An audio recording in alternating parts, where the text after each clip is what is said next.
Неге мұнша халек халы анамны? Дос қардаштан, ұяттан уй толған. Білмеген мен. Бұ харасат, бұ қауға мен өлгеннеп, еттілеген яс болған. Кетші қызым излей мені үйлерден.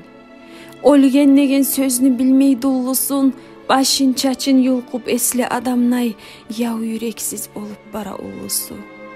Өлмеген мен, не хабарсыз айтаған, көз яшланы сибиригіз geçitмей.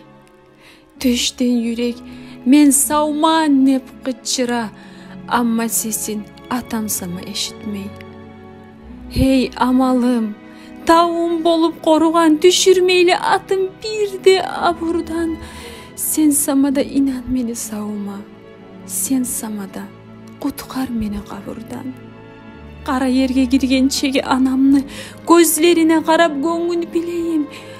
Башман бетін көрсе яшлар бұзылар Аллай сен, хилама деп тілейім. Аталарым, Хизирия сахават, мұна менне янығызға келемен. Қызығызны бек алғасап алмаға сіз де разы түгілігіз білемен. Яратқаным, Günahı көп қолуңа аулетлерін бірдағы бір өпме қой. Қаны болан жаңа сіңген халқына сау бол сөздер айтып, артта өлме қой. Яша, яша деген тауыш келіп көклерден мен уянным. Қайнар төшім суытмай, қалам алдым. Түште көрген қара күн, түлім неде келешегін unutmayın.